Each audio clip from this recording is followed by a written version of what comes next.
Саламатсыздарбы?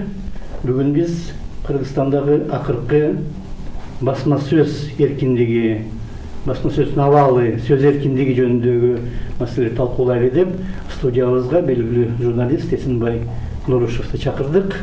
Саламатсызбы? Мына ақырқы мезгілде мұрда берілген доарыздар жоққа шығарылып, кейбір иштер бойынша жоғарғы сот мұрда болып көрмегендей шешімдерді қабыл алып жатат. Мындай жалпы емес, кейбір иштер бойынша. Сөз еркіндігі навалы сіздің ойыңызша ақырқы мезгілде аныменен оңолуп баратабы, же бұл жөйле бір саясатпы өткөн мезгилдеги? Менимче мындай да, бул биринчиден президент Жээнбековдун жана Кабай Карабековго байланыштуу доосу бар эмес беле? Ошондон баш тартпадыбы? Эми ким кеңеш берди, же өзү ошентип ойлодубу? Чыгылып бул абдан туура кадам болду. Муну кубатташ керек, колдош керек. Бирок мунун башка дагы бир өңүтү болушу мүмкүн. Себеби бийликке келген, ар бир бийликке келген адам баары эле ушинтип баштаган. Акаев деле ушинтип баштаган, эски нелерин жокко чыгарып, мурдагы нелерди. Бакиев деле ушундай кылган, Атамбаев деле башталышында ушундай кылды, көп нерселерди деп. Анан бара-бара бийликти топтоп алгандан кийин, түбүн түптөп бекемделип алгандан кийин, анан мүмкүн баягы кыргыз айткандай жооштон жоон чыгат деген сөз бар эмес. Мүмкүн ошондой болуп калышы мүмкүн. Бирок мүмкүн андай болбойт. Мүмкүн чын эле мындай өзүнүн баягы айылда өскөн, элет жеринде өскөн, кыргыздын салт санасын кичине билген, анан бирөөгө жамандык каалабаган, анын үстүнө баягы ыкласман деп коет кыргыз, Кудайга ишенген, түз жүргөн киши мүмкүн чын эле ошентип ойлогондур. Эгер ошондой болсо, анда муну кубатташ керек. Бирок башка нерселер бар да. Бул эми сөз эркиндигин бир эле президент орнотуп койбойт. Мунун көп жактары бар. Анын жанагы чабармандар бар. Бөрк ал десе баш алып жиберген адамдар бар. Кайра эле ушу президентке Сооронбай Жээнбековго кошумат кылабыз, көрүнөбүз деп булар дагы күчөтүп бериши да мүмкүн. Тиги да баягы бирөө чыгып турган 70 миллион сомго Алга Кылычев деген өзүнүн кадыр баркын 70 миллион сомго. Эми кээ бирлериники маселен 70 миллион эмес, 7 тыйынга деле турбайт.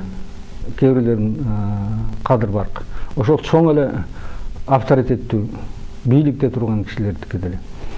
Анан дүйнөдө бул мындай да демократия, биз сөз эркиндигин сыйлайбыз, ушул принциптен тайбайбыз деп убада берип атат. Биринчи кезекте ошону түшүнүп алыш керек да. Биздин башчылар Акаевтан баш болуп. Ошону такыр түшүнбөй койду да. Бул эмне деген өзү, бул сөз эркиндиги деген. Мен мамлекет башчы катары эмнелерди угуп калышым мүмкүн. Кандай жалаң эле жакшы сөздү уганбы, же жаман сөздү угуп калышым мүмкүн. Ошондо кандай болуш керек бул демократиянын эрежеси? Таптакыр түшүнгөн жок да. Ойлонгон да жок. Анан кирип чыгып бутун учу менен басып, кулагына шыбырагандар, минтип атат сизди, антип атат дегендер толуп атат. Ошолордун жетегине кирип кеткен учурлар да болот. Анан бул жалпысынан жалпы коомдун, ошонун ичинде сен экөөбүздүн түшүнүгүбүзгө, маданиятка, маданиятыбызга жараша боло турган көрүнүш да. Муну менимче бир 5-6 жылдын ичинде, же ушу Сооронбай Жээнбеков бийликте турган кезде абдан демократиялуу болуп кетсе, ошондо эле басма сөз эркиндиги, өзгөчө сөз эркиндиги жагынан эч кандай кынтыксыз маселелер чыкпайт, баары сыдыргага салгандай сыйда болот деп айткан болбойт. Ким келбесин. Маселен Обаманы алып келип, мына демократ, о бизге ушу демократияны үйрөтүп бер деп президент кылып койсо, 2-3 күндүн ичинде жок кылат Обаманы. Себеби анын принциптери менен биздин түшүнүктөр биздин коомдогу түшүнүктөр таптакыр дал келбейт. Менимче мунун көп нерселери бар. Анан сот системасы деген бар, бу прокурор дегендер бар. Анық баягы сөз эркиндигин тегини мени дегенди дүңдүң кабары жок ушулар. Мүмкүн кабары бар, бирок аргасыздан жазалат. Түшүнбөйт. Мен ушинтип эле ойлоп калдым. Булар түшүнбөйт. Себеби мына дүйнөдө бардык сотко барса, ушулар мына Страсбург сотунун чечимдерин окуган эмес дейсиңби? Уккан жок дейсиңби? Билет дейсиңби дегеним? Билбейт. Страсбургдун мага эмне кереги бар дейт. Булар кайсы мыйзамды колдонуп, кайсы ошо бирөөнү күнөөгө жыкканга оңтойлуу бир статьяны издейт. Ал кайсы сен ишиңе тиешеси барбы жокпу ошону алып келип, мына баланча деген мыйзамда мүнүп жазылган деп ошого акташ керек болсо башканы издейт. Акташ керек болсо башканы издейт. Ушинтип эле эмне этип коет. Анан илгери мына Прагада жүргөндө биздин соттор бар деле, билесиңби? Сен эсиңен чыгып калдыбы? Көп эле келген ооба. 3-4 жолу барышты ошол жерде. Эл аралык баягы тренинг болуп, анан келгенден кийин ошо барып нетип келгенден айтышты эле. Көрсө мындай турбайбы? Тиги президент сот президентти менетсе биринчи кезекте президенттин өзү далилдеш керек экен аны. Тиги журналисттин туура эмес деген. А биз болсо жана жалаң эле журналистти козулап жүрүптүрбүз. Дүйнөдө ушундай турбайбы деп ошол жерде таң калышты. Кийин келип алып теңирден тескери жасаган. Өздөрү эле ошол соттор эле ошондой кылды. Эми бул жерде жөнөкөй эле нерсе да, баягы пендечилик. Кызмат керек. Анан азыркыдай турмушта жан багыш керек. Бала бакырасын багыш керек дегенде. Анан талаада калсам эмне болот? Андай мындай деп чегилер эмнесин айтса ошону аткарат. Анан булар да билип алды жогоркулар. Мен бир мүнөздүү мисал айтайын, баягы Бакиевдин кезинде МВДнын министри болуп турган ким эле? Министр. Кийин талаштыклар. Коңгантиев. Ошол жанагы бир сотто айтып атпайбы? Эркебаевди коркутуп. Биз билебиз, сенин кызыңдын кандай иштери бар экен. Анан андай мындай деп көп эле эмнете берсең, ушул жеткен түркөлүктүн бир белгиси да. Классикалык үлгүсү да. Сен кармашсаң, атасы менен кармаш. Анан эмне үчүн кызына тийишесиң? Булар ушинткен. Муну маселен менимче бул Гитлердин деле оюна келбесе керек. Эми Геббельстин эмнеси бар болчу? Пропагандасындачы. Александр Македонский учурунда деле болгон. Жок, эми болгон, анан ушундай деп анан тиги ошончолук атасын тиги менин коркутуш үчүн бала бакырасына асылыш керек деген. Болду. Ошол түшүнүктөн кетти. Бардыгы менимче ошондон чоң бир идеологияга айланып кетти. Сен бир оппозициялык бир менин тууганы андай мындай болуп калсаң, жакын тууганы болсоң, ого бетер жакшы. Анан ооба, сен аркылуу тигинин оозун басат. Алай эле көрүп жүрбөдүкпү? Анан ушинтип ойлоп аткандан кийин анан кайсы сөз эркиндигине уруксат берет? Мына Европада шылдыңдап атат. Чочко кылып тартып Трампты. Монархтарынан баштап, корольдарынан баштап, Елизавета экинчиден тартып, БКЧКсына чейин бүт кордоп атат. Страсбург сотунун чечимдеринде жазылып атат. Журналисттер дейт, өкмөткө, бийликке жаккан, ошолорго жан тарткан маалыматтарды гана туура деп таппастан, ошол учурда аларды чоок бастырган дейт. Кордогон, шылдыңдаган маалыматтарды да угушу керек дейт. Кабыл алыш керек дейт.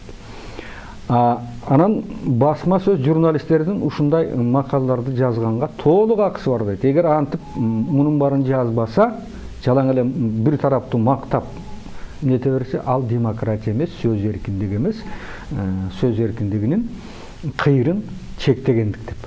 Ушуну бир сотко айтып көрчү бизде. Журналисттердин өзүнө айтсаң дагы ой андай болбойт, болбош керек го деп айтыш мүмкүн. Ошо да. Бу кемигинде да бар, керкисинде да бар дейт го, биздин баарыбызда эле бар.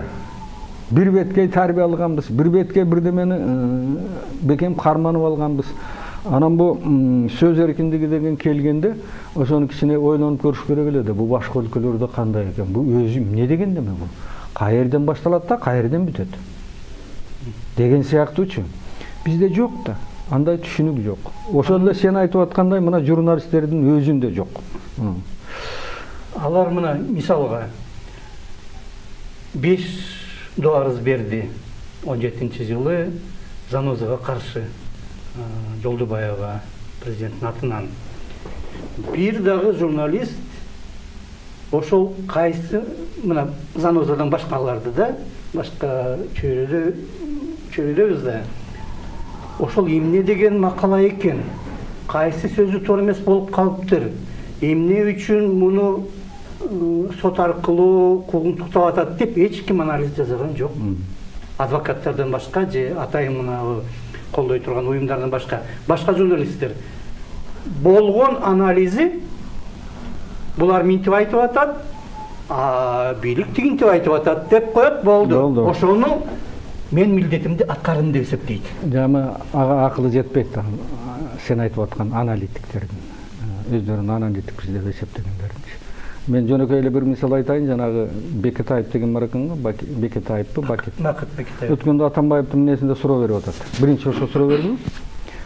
Бу Платон менин досум, анан бирок чындык андан да жогору дегенде Аристотель айтты дейт.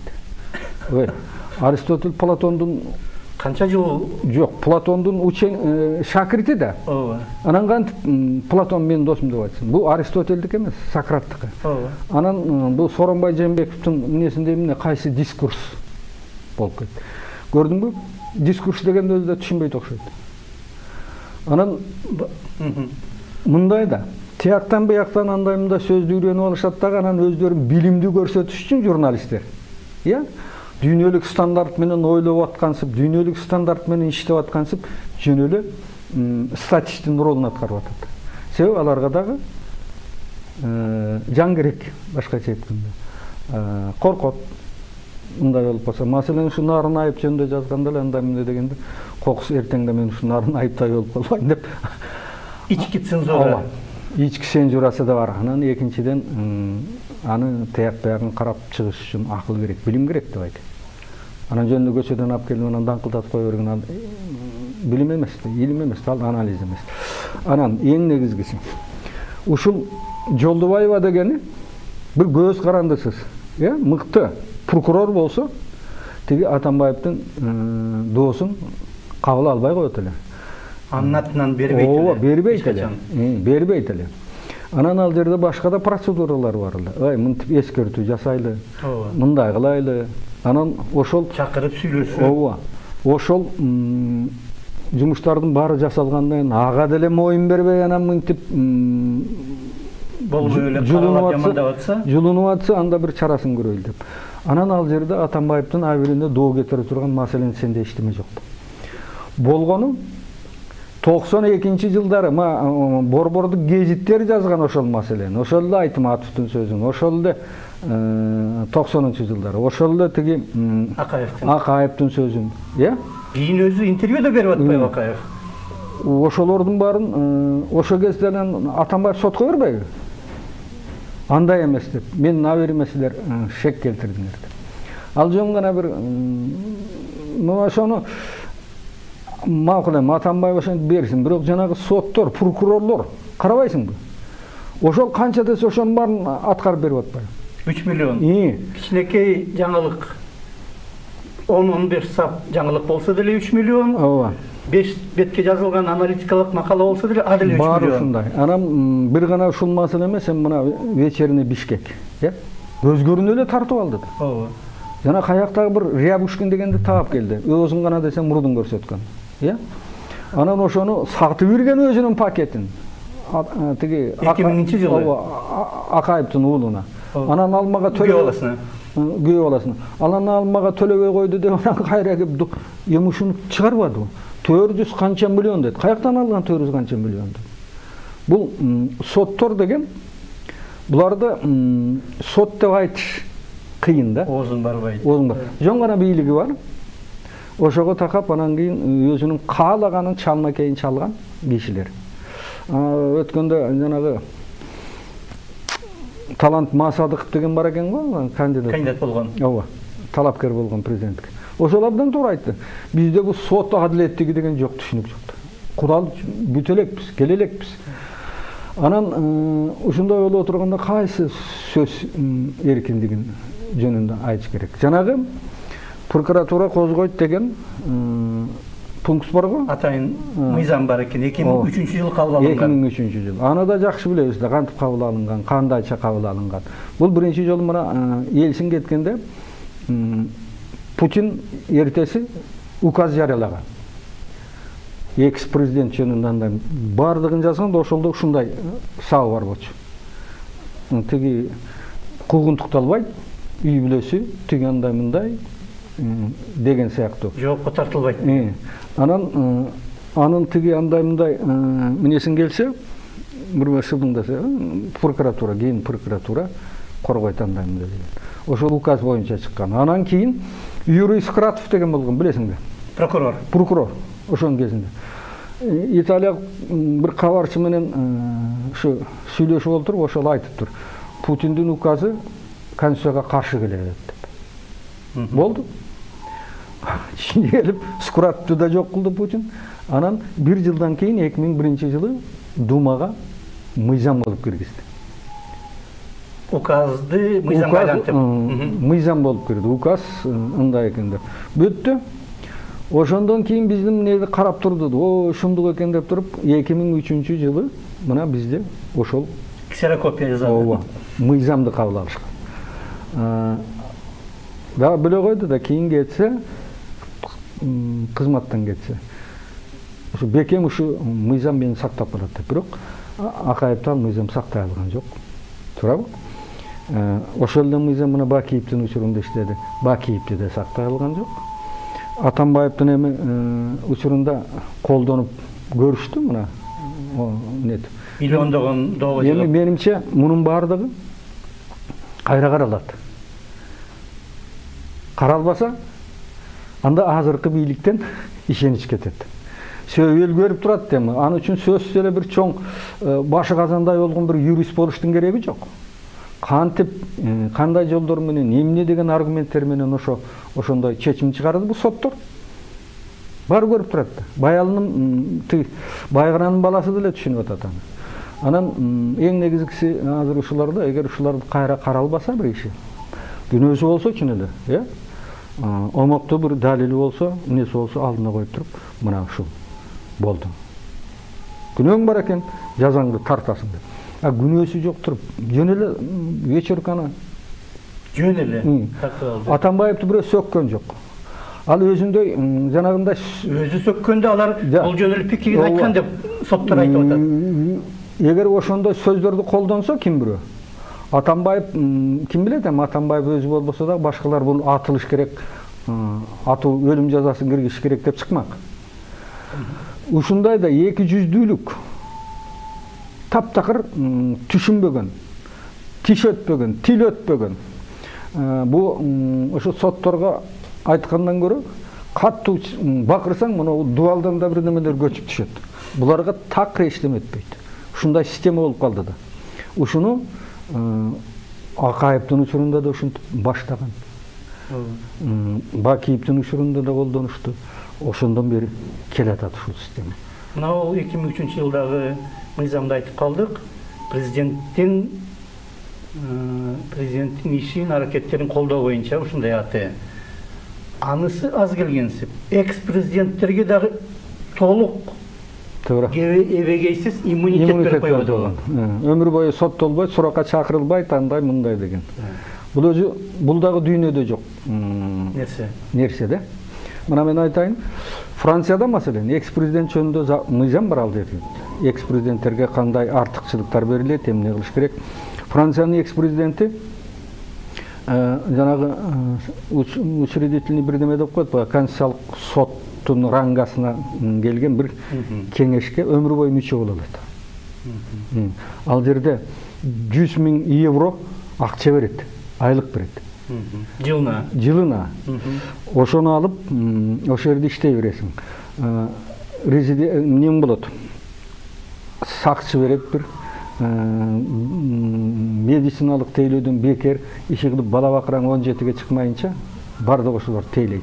Бардык артыкчылыктар каралган. Бир гана нерсе. Ушунун бардыгы үчүн сен бир саясий ишке барбайсың. Партиянын жетекчиси болбойсуң, партия менен нетпейсиң. Выборный шайланма кызматка барбайсың, киришпейсиң. Киришкенге акысы жок. Эгер кирише турган болсо, тегенде бүт алып салат. Германиянын канцлери эч минеси жок, байкуш. Артыкчылыгы жок. Иммунитети да жок. Бир гана мына Кольго буларга жакшы пенсия төлөп берет, жанагындай эле артыкчылыктары бар. Бир гана Гельмут Кольго, анын кадыры чоң болгондо, Бондогу өкмөттүн резиденциясынан бир бөлмө бөлүп берип келген кеңси үчүн. Бирок анын чыгымын бүт өзү төлөгөн. Коль өзү төлөгөн. Анан ошо эки нелердин ичинен Гельмут Кольдун пенсиясы жанагы ала турган эң көп ошо деп айтып жүрөт. Америкада андай жок. Жанагындай артыкчылыктары бар. Бүт ошондой кызматтардан пайдаланасың, бирок иммунитетиң жок. Кызмат кылып турган учурда бир кылайган бир кынтыгың табылып калса, жөнөкөй эле бир шаардын прокурору сени апарып отургузуп коет. Эч ким эчтеме менен. Түштүк Кореяда эмне болуп атат? Түштүк Кореяны койчум. Булар кече авторитаризмден, Бразилияда эмнеден чыккан. Бир гана нерсе, ошону элдин баары айтып жүрөт, мына Пиночеттин тушунда ушуну атайын мыйзам кылып киргизген экен. Конституцияга өзгөртүү киргизип. Пиночет. Пиночет. Анан эмне болду? Өмүр бою сенатор болот, анан андай мындай кол тийгизбей эч ким сөкмөк турсун, тике карап атыңды да мындай айта албайт, жүгүнүп турат деген сыяктуу. Анан эмне болду? Кийин мына 90го чыгайын деп калганда соттолуп качып жүрдү, Англияда мекенине бара албай. Бүт баарын өзгөртүп, кайра конституцияны кайра карап чыгышты. Ушундай дүйнөдө андай нерсе жок. Анан буну дагы, ушул жобону дагы биздикилер мынау орустардан алган. Ушака Горбачевдун учурунда барбочу. Кийин Ельцин келгенде аны ыргыта чапты, мындай болбойт деп. Ал мыйзамды жоготуп салды. Анан Ельциндин учурунда Ельцин үчүн жанагындай эмне чыгарып койду. Эми жанагы Володин дегени барбы? Спикер. Ошол кайра коюп атат. Ушуну кайра эмнетиш керек деп. Калыбына келтириш керек. Америкада мындай экен те. Тиги BBC атайын изилдөө өткөрбөдү.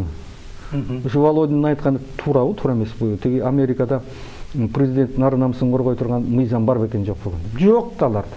Жөн эле звон, телефон чалып биле койсо болот. Мына элчиликтер бар, байкелер айткылачы, силерде ушундай эмне барбы деп. Барбы, жокпу? Анан тиги Обаманы, башкаларды, Бушту эмне деп гана тилде айтып койду. Мына Пол Кругман деген билесиң да. Нью-Йорк Таймстын экономикалык бир колонкасына апарчу. Кийин Нобель сыйлыгын алып атты. Буштун учурунда мынтип жазбады. Эгер дейт, эртең Буш жер тегерек эмес, сүйрүдү деп айтса, эртең гезиттердин бардыгы жер жөнүндөгү жаңы версия деп деген жазып чыгат. Ошо баштамгалар менен чыгат. Башкача айтканда, бардык жерде эле ошондой көшөкөрдөнгүсү келгендер бийликте турган адамга, атыгыл ошо журналисттер деле ошонун баары. Анан тиги чындыкты мындай туура айткан, ошондон коркпогон адамдар аз эле келет. Аз эле болот. Бардык коомдо. Америкада деле ошол көп эле нете берсең, бирдеме кылган айласын табат. Кээрлерин өлтүрүп коюп атпайбы? Жок, учурунда. Мына сөзүмдүн акырында мен бирдемени эстедим, мына. Тиги Роттердамдык бир философ бар, ошол айтып атат. 6 миллион калкы бар экен ошол кезде. Бу акылды, адилеттикти 6 миллион киши жасабайт дейт. Аны дейт, аз эле бир үркөрдөй болгон бир кишилер жасайт дейт. Ошолор тартынбай, тиги чапсада болбой, тырышып олтуруп ошолор орнотот. Ошолор тиги жеткирет адилеттиктин. Анан ошолор айтып, ошолор түзөт дейт. Анан ошону ошо 6 миллион эл жөн гана керектөөчү катары пайдаланат дейт. Бардык коомдо эле ошондой. Анан эми биздин азыркы келген бийлик кандай болот? Аны дагы көрөбүз. Мен жана айтпадымбы, тиги биз революциядан кийинки өнүгүү тилкесинин экинчи эле бир баскычына өттүк. Анан дагы кандай болуп кетет? Кудай билет, дагы бир революция чыгып кетеби? Ал бизде оңой эле экен, акчаң болсоң жасап коет экен. Кээ бир мыйзамдар, мына кээ бир сот чечимдери кээ бир жокко чыгарылып атат. Мүмкүн канчага уланат биз азырынча билбейбиз. Азыр жөө эле бийликти чын эле күчөтүп алуу үчүн жана консолидация кылыш үчүн жасалып аткан амал болушу мүмкүн, бирок ушул нерсени Жок, улантса, туура. Багыт мындай да, адилеттик деп айтып атабы? Адилеттик деп айткандан кийин адилеттикти карманабыз андай мындай деп ошонун баарын териштирип чыгыш керек. Себеби калктын ичинде күмөн санагандар көп да. Мынжөн эле Текебаев жөнүнө отургузбойт деп атышат. Туурабы? бирөөнү жөө айткан бир сөзү үчүн. Бир сөзү үчүн айткан таап келип, же колунан кармап албаса, бергеним нетпесе, анан ушу кабинетти берип деп Атамбаевдин кабинетин көрсөтсө. Эркебаев айтат, менин кабинетим болчу дейт. Мүмкүн ошонукудур. Анан кийин эл шектенип атпайбы? Ой, бул жөн эле камап кой деп. Анан мынау бийлик ошонун бардыгын карап чыгыш керек да, териштирип. Агын ак, көгүн көк деп. Эгер ак болсо, акташ керек. Көк болсо айтыш керек, кечирип койбой. Сен мындай турбайбы? Сен да мындай турбай, сен мындай кылган турбайт. Колуң менен кылганды мойнуң менен тарт эме деп. Туурабы? Эл ошону күтүп атат. Ошону тергеп, тактап, териштирип элге айтат го деп. Эгер ошондой иштерди жасаса, жасалып кетсечи, элде жаманбы жакшыбы бир ишеним пайда болуп калат да, адилеттик деген бар турбайбы? Бар турбайбы? Адилеттикти жасай турган адамдар деле бар турбайбы? Анан андай мындай. Эң акырында бир оппозиция жөнүндө бир нерсе айтып коеюнбу? Бизде оппозиция культ болуп кетти да, өзүнчө эле бир теги. Бирок ушул демократия үчүн дагы, ушунун бардыгы үчүн ушу оппозиция күнөөлүү. Оппозиция деген баягы эле кишилер. Өзү оппозициянын мынтип айтышат экен, батышта айтат да. Оппозициянын 50% дейт. Оппозицияга киргендер. Бийликке жетип байсам дегендер дейт. 40% мурда бийликте болуп жыдып калып кайра бийликке жетсем дегендер дейт. 9% эл дарбаса кошо дарбагандар дейт. Ошолордун ичинен 1% дейт. Чында ушу элдин шартына, элдин тагдырына күйүп, туура ойлонуп, туура жүргөн адамдар дейт. Анан эң жаман жери дейт, могу 99% ошол мен дагы ушу 1%ке кирем деп ойлойт дейт. Анан бизде оппозиция эмне кылды? Биринчи эмнеде Акаевди таап келди. Ой, бу Масалиев деген партократ, сартократ таба кийин көрүштү, Масалиевди таза киши жок. 15 жыл эмне кыларын билбей анан алышып жүрдү. Кантип кетире аларын билбей. Анан Бакиевди алып келишти эле. Бакиевди эретереп жоготушту. Анан Атамбаевди таап келишти эле, буга дагы адегенде кичине эмнетип келип, анан чыдабай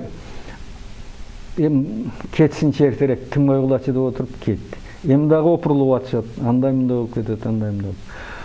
Бирөө да бир жоопкерчилик тарткан жок. Ошол эле алмашып атат да, бирде бийликте болуп, анан түшүп калса эле оппозиция, анан эл минтип атат. Элдин атынан сүйлөп эмне кылат? Өзүңүн атыңан сүйлөдү.